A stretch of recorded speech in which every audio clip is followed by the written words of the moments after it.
सात समंदर पार जब युद्ध के सायरन बजे तो उसकी गूंज उत्तर प्रदेश के आंगन तक सुनाई दी। जी हाँ, ये हम इसलिए कह रहे हैं क्योंकि मिडिल ईस्ट में सुलगती जंग की आग ने आज फर्रुखाबाद के 2 घरों के चूल्हे ठंडे कर दिए हैं, जहां 2 परिवारों के जिगर के टुकड़े, एक बेटा और एक बेटी ईरान में आलिम की तालीम लेने गए थे। लेकिन सरहदों पर बढ़ते तनाव ने उनके और उनके अपनों के बीच खामोशी की एक गहरी दीवार खड़ी कर दी है। कई दिनों से मोबाइल स्विच ऑफ है, संपर्क के सारे धागे टूट चुके हैं और पीछे छूट गए हैं सिर्फ सिसकते माँ बाप।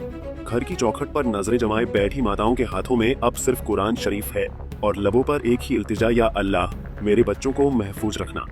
सन्नाटे में डूबे इन घरों की हर ईंट आज सिर्फ एक ही दुआ मांग रही है कि काश फोन की घंटी बजे और उधर से सलामती की कोई आवाज आ जाए। बता दें कि शहर के मोहल्ला गढ़ी कोहाना निवासी इफ्तिखार अली रिजवी का पुत्र कासिब अली रिजवी सीतापुर के मदरसे में पढ़ रहा था। 2 साल पहले उसे मौलाना की शिक्षा लेने के लिए ईरान के शहर कुम स्थित मदरसे में भेजा गया। पिछली साल 13 से 25 जून तक चले युद्ध के दौरान वह घर आ गया था। जैसे ही युद्ध खत्म हुआ तो वह दोबारा चला गया। इफ्तिखार ने बताया कि ईरान और इजराइल में युद्ध शुरू हुआ तो वहां का नेट बंद कर दिया गया। 2 दिन से बेटे को फोन कर रहे मगर बात नहीं हो रही। वही मोहल्ला खेरशामू खान निवासी टेलर मेराज हुसैन की बेटी फिजा आबदी आजमगढ़ के मदरसा में पढ़ती थी। वहां से 6 माह पहले ईरान के कुम शहर स्थित मदरसा में 3 वर्षीय मौलाना की डिग्री हासिल करने गई थी। युद्ध शुरू होने के बाद से परिजन का फोन से संपर्क टूट गया। शनिवार रात उससे कुछ देर परिजनों की बात हुई। उसने बताया कि तेहरान में हमला हुआ है। वह शहर करीब 300 किमी दूर है। सोमवार को उसके मदरसे से करीब 70 किमी दूर शिक्षण संस्थान पर हमला हुआ। फिलहाल वह पूरी तरह से सुरक्षित है।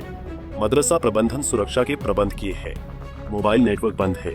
मां नफीस बेगम का अधिकांश समय कुरान पढ़ने में गुजर रहा है। हालात जानने के लिए परिजन टेलीविजन पर जमे रहते हैं। भाई जॉन आबदी और बहनें भी परेशान हैं। पिता मेराज ने बताया कि हर वक्त ईरान के हालात से दिमाग दूर नहीं होता। अल्लाह जल्द शांति कराए। 6 महीने पहले गई थी यहाँ, उसने आजमगढ़ में जामिया इमाम मेहदी से तालीम मुकम्मल कर ली। उसके बाद वो ईरान मदरसे वालों ने ही उसको ईरान भेजा और वो वहाँ इस टाइम ईरान में है। अच्छा, क्या हालात हैं? बात हुई आपकी बेटी से? आपकी हमारी बेटी से परसों ही बात हुई थी और कल भी 2 बार बात हुई थी। सुबह भी हुई थी, शाम को भी हुई थी, 8 बजे। क्या हालात हैं वहाँ के? क्या हालात तो जंग का माहौल है, वो तो हर तरफ अफरा तफरी है, मगर वो सुरक्षित है। अच्छा, जिस जगह पे वो मौजूद है जी, उस जगह से वहाँ पे कुछ अभी तक कोई गतिविधियाँ कुछ? वहाँ से 50-55 किलोमीटर दूर मिनाब स्कूल में एक स्ट्राइक हुई थी। उसमें एक बम फटा था जिसमें 148 बच्चे शहीद हो गए और ये खामनाई साहब की शहादत के बाद हुआ था। वहाँ का ठीक है, बच्चे के जो भी हैं मदरसे में पढ़ रहे हैं वो लोग सब ठीक हैं, कोई ऐसी बात नहीं। कौन सी जगह पर है ये वहाँ पे? मशहद में। मशहद में। अच्छा, वहाँ पे हालात सामान्य है? नॉर्मल है फिलहाल जहाँ पे वो है इस टाइम। मदरसे में मतलब पूरा अरेंजमेंट है सारा उसका, कोई ऐसी दिक्कत की बात नहीं है। शाम को बात हुई थी इससे, कई दिन के बाद बात हुई है शाम को, क्यों नेट सब बंद है वहाँ का। जिस हालात जो चल रहे हैं जिस हिसाब से, जब नेट खुलता है तो बात हो जाती है।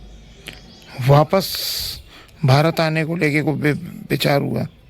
अभी तो फिलहाल कोई विचार नहीं हुआ, क्यों सारी फ्लाइटें सब बंद हैं, एयरपोर्ट सब बंद है वहाँ के।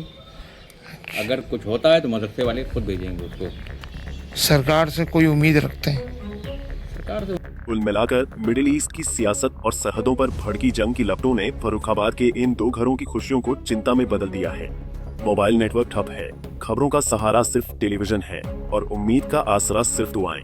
खैर, अब इन परिवारों को बस उस पल का इंतजार है जब जंग की खबरों की जगह अमन की दस्तक होगी और फोन की घंटी बजते ही उधर से आएगी सलामती की आवाज। पंजाब केसरी टीवी के लिए फर्रुखाबाद से दिलीप कटियार की रिपोर्ट। हमसे जुड़े रहने के लिए हमारे YouTube चैनल को सब्सक्राइब करें और नई वीडियो की नोटिफिकेशन के लिए बेल आइकॉन को दबाएं। अगर आप ये वीडियो Facebook पर देख रहे हैं तो लाइक जरूर करें और ज्यादा से ज्यादा शेयर करें। धन्यवाद।